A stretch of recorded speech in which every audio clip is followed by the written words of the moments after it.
হর মহাদেব, জয় মা কালী। একাদশে স্বগৃহে শুক্র, দশমে উচ্চস্থ রবি, দ্বাদশে মার্গী বৃহস্পতি, ভাগ্যস্থানে শনি মঙ্গলের বীজযোগ। কেমন যাবে কর্কট রাশি ও কর্কট লগ্নের জাতক জাতিকাদের আগামী এপ্রিল মাসটি, সেই সম্পর্কেই আমরা এই ভিডিওটিতে বিস্তারিত আলোচনা করব। প্রথমেই দেখে নেওয়া যাক কর্মক্ষেত্রের দিকটি।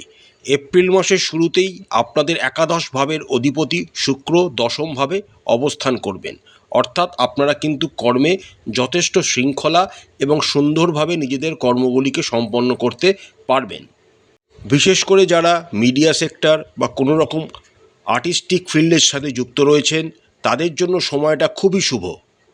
তবে ভাগ্যস্থানে শনি, রবি ও মঙ্গলের বীজযোগ থাকার জন্য মাঝে মাঝে ভাগ্য বিড়ম্বনার সম্মুখীনও আপনাদের হতে হবে।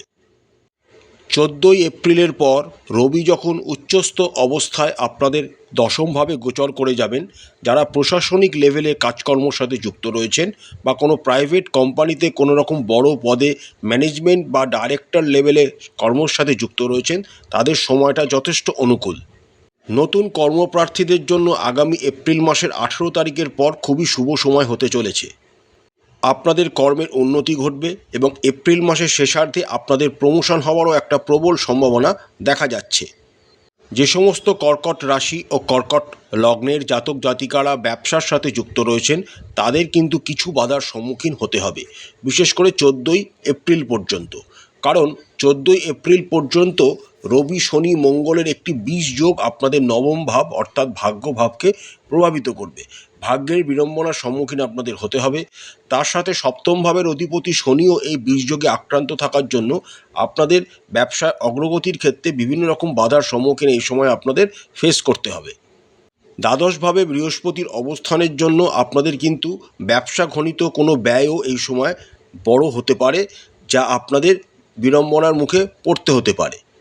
18ই এপ্রিলের পর ব্যবসার উন্নতি ঘটবে, কারণ রবি তখন দশমভাবে গোচর করে যাবেন এবং স্বগৃহ শুক্র একাদশভাবে অবস্থান করে আপনাদের অর্থনৈতিক বৃদ্ধিকে ত্বরান্বিত করবে। এবার দেখে নেওয়া যাক অর্থনৈতিক দিকটা।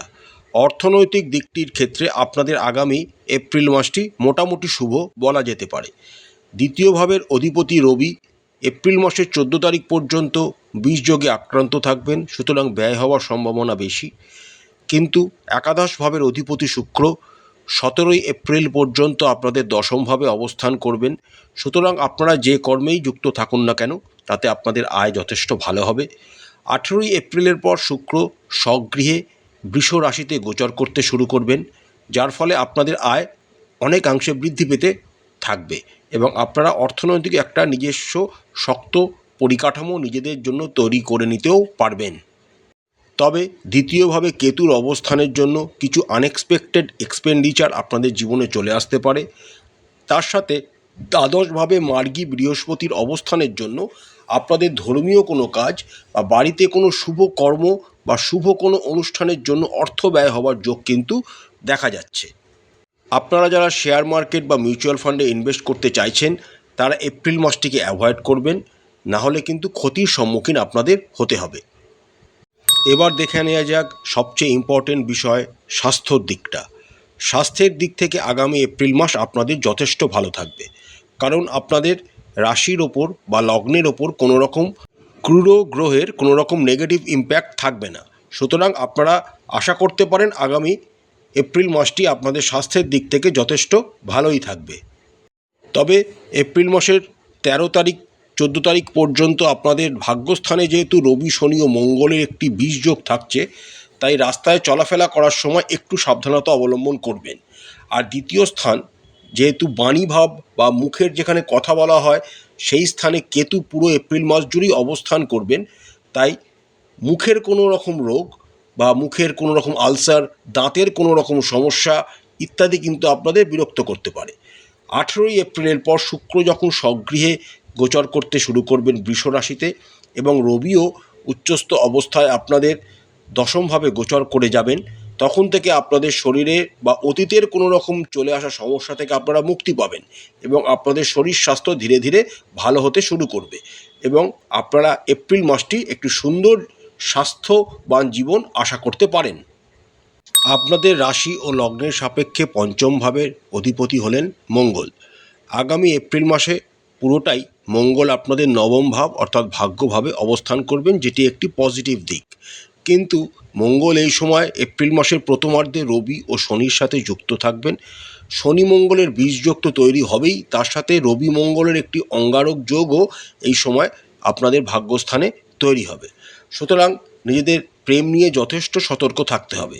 জেদ, কোনো রকম অশ্লীল ব্যবহার এই সময় আপনাদের প্রেম জীবনে কিন্তু বাধাপ্রাপ্ত করতে পারে, এমনকি সম্পর্কও ছিন্ন হয়ে যাওয়ার একটা সম্ভাবনা কিন্তু দেখা যাচ্ছে। দ্বিতীয়ভাবে কেতুর অবস্থান থাকার জন্য কোনো অপ্রীতিকর কথাবার্তা আপনারা একে অপরকে বলে ফেলতে পারেন, যার ফলে সম্পর্কের তলানিতে নামতে পারে। 18ই এপ্রিলের পর সময়টার উন্নতি ঘটবে, কারণ তখন রবি দশমভাবে উচ্চস্থ হয়ে গোচর করে যাবেন এবং শুক্র একাদশভাবে সক্রিয় অবস্থায় গোচর করে যাবেন এবং তার সপ্তম দৃষ্টি আপনাদের একাদশ ভাবকে প্রভাবিত করবে। এই সময় থেকে আপনাদের সম্পর্কের উন্নতি আপনারা দেখতে পাবেন। প্রেমের কারকগ্রহ শুক্রের পজিটিভ প্রভাব আপনাদের রাশি ও লগ্নের ওপর পড়বে। আপনারা একে অপরকে আবার নতুন করে বুঝতে শিখবেন, চিনতে শিখবেন এবং সম্পর্কের আবার শক্ত ভিত তৈরি হতে শুরু করবে। আপনারা যারা এখনও প্রেমের সম্পর্কে জড়াননি, 20 এপ্রিলের পর তাদের জীবনে নতুন সম্পর্ক আসারও একটা প্রবল সম্ভাবনা দেখা যাচ্ছে। এবার আসা যাক বিবাহিতদের দিকটাতে। বিবাহিত যারা, তাদের দাম্পত্য জীবনে কিন্তু উত্থান পতন পুরো এপ্রিল মাস জুড়েই থাকবে। আপনাদের রাশির সাপেক্ষে সপ্তম ভাবের অধিপতি শনিদেব নবমভাবে একটি অনুকূল স্থানে অবস্থান করছেন, কিন্তু এপ্রিল মাসের প্রথমে তিনি রবি ও মঙ্গলের সাথে যুক্ত হয়ে বিষযোগ ও অঙ্গারক যোগের প্রভাবের মধ্যে থাকবেন এবং বাকি এপ্রিল মাসটিতে তিনি শনি মঙ্গলের বিষযোগের ওপর থাকবেন। অর্থাৎ জীবনসঙ্গীর শরীর স্বাস্থ্যের প্রতি আপনাদের বিশেষ নজর দিতে হবে। তার সাথে আপনাদের উচিত হবে যতটা ঠান্ডা মাথায় নিজেদের দাম্পত্য জীবনকে এগিয়ে নিয়ে যাওয়া যায় সেদিকে চেষ্টা করা। অষ্টমভাবে রাহুর উপস্থিতি এবং কুম্ভকে রাহুর কোলর্ড হিসাবে বিবেচনা করা হয়, তাই আপনারা আনএক্সপেক্টেড কোনো হেল্প শ্বশুরবাড়ির তরফ থেকেও পেতে পারেন। 18ই এপ্রিলের পর শুক্র যখন একাদশভাবে সক্রিয় অবস্থায় গোচর করতে শুরু করবেন, তখন থেকে আপনাদের দাম্পত্য জীবনে আবার প্রেম ফিরতে শুরু করবে এবং ধীরে ধীরে আপনারা ভালো একটি দাম্পত্য জীবনের দিকে নিজেদেরকে এগিয়ে নিয়ে যেতে পারবেন। পারিবারিক জীবনের কথা বললে আগামী এপ্রিল মাসটি আপনাদের বেশ ভালোই কাটবে, তাও কিছু সতর্কতা অবলম্বন করতে হবে। যেহেতু দ্বিতীয় ভাবের অধিপতি রবি 14ই এপ্রিল পর্যন্ত আপনাদের ভাগ্যভাবে অবস্থান করবেন এবং তিনি শনি মঙ্গলের বিষযোগের সামনে যুক্ত থাকবেন, তাই একটু সাবধানতা অবলম্বন করলে আপনাদের পারিবারিক জীবনকে পরিচালনা করতে সুবিধা হবে। 14ই এপ্রিলের পর সময়টা খুবই ভালো, কারণ দ্বিতীয়ভাবে অধিপতি রবি উচ্চস্থ হয়ে যাবেন এবং চতুর্থ ভাবের অধিপতি 18ই এপ্রিলের পর একাদশভাবে স্বগৃহে অবস্থান করতে শুরু করবেন। সুতরাং আপনাদের পারিবারিক জীবন 18ই এপ্রিলের পর থেকে খুবই ভালো হতে দেখা যাচ্ছে। এই সময় পরিবারে কোনো মাঙ্গলিক অনুষ্ঠান হতে পারে, যাতে বিভিন্ন রকম আত্মীয় স্বজনের সমাগম হওয়ারও প্রবল সম্ভাবনা দেখা যাচ্ছে। দ্বাদশভাবে বৃহস্পতির উপস্থিতির জন্য পরিবারে মাঙ্গলিক অনুষ্ঠান বা শুভ কর্মের জন্য অর্থ ব্যয় হবে এবং পারিবারিক অ্যাটমসফিয়ার যথেষ্ট ভালো থাকবে, কারণ দেবগুরু বৃহস্পতির পঞ্চম দৃষ্টি আপনাদের চতুর্থ স্থানকে প্রভাবিত করছে।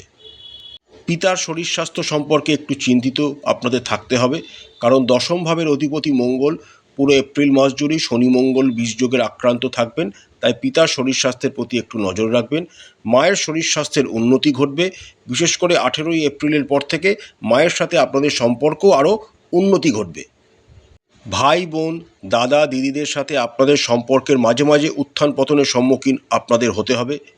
তবে 18ই এপ্রিলের পর যাদের দাদা দিদি রয়েছে তাদের সাথে আপনাদের সম্পর্কের উন্নতি ঘটবে এবং তারা আপনাকে বিভিন্ন বিষয়ে হেল্প করবে, বিশেষ করে অর্থনৈতিক হেল্প তারা আপনাকে করবেই করবে। 18ই এপ্রিলের পর বন্ধুবান্ধবদের সাথে আপনাদের কোথাও ঘুরতে যাওয়ার একটা প্ল্যান হতে পারে এবং বন্ধুবান্ধবরা আপনাদের বিভিন্ন বিষয়ে হেল্পও করবে। অর্থাৎ আগামী এপ্রিল মাসটি আপনাদের পারিবারিক জীবন সম্পর্কে বললে যথেষ্ট ভালো হতে চলেছে। কিছু সতর্কতা অবলম্বন করবেন, যেহেতু দ্বিতীয়ভাবে কেতু উপস্থিত থাকবেন, তাই অপ্রিয় কথা বা রূঢ় কথা কারোর সাথে বলবেন না, এতে সম্পর্কের অবনতি হতে পারে। প্রতিকার স্বরূপ আপনারা রাশি ও লগ্নাধিপতি চন্দ্রদেবের বীজ মন্ত্র প্রত্যেক দিন 108 বার করে জপ করবেন। শিবের পূজা করবেন। শিবের মাথায় দুধ ও গঙ্গাজল মিশ্রিত করে অভিষেক করবেন। প্রতিদিন একটি নির্দিষ্ট সময় হনুমান চালিসা অবশ্যই পাঠ করবেন এবং স্নান সেরে প্রত্যেক দিন মাথায় কেশর বা সাদা চন্দনের তিলক লাগাবেন। এতে আপনাদের অনেক বাধা বিপত্তি কেটে যাবে। আশা করছি আগামী এপ্রিল মাসটি প্রত্যেক কর্কট রাশি ও কর্কট লগ্নের জাতক জাতিকাদের খুব ভালো কাটবে। মা কালী আপনাদের মঙ্গল করুন, আপনাদের সমস্ত মনের ইচ্ছা এবং মনস্কামনা মা কালী পূরণ করুন।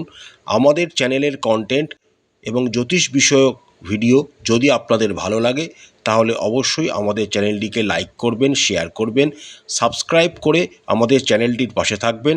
হর হর মহাদেব, জয় মা কালী, নমস্কার।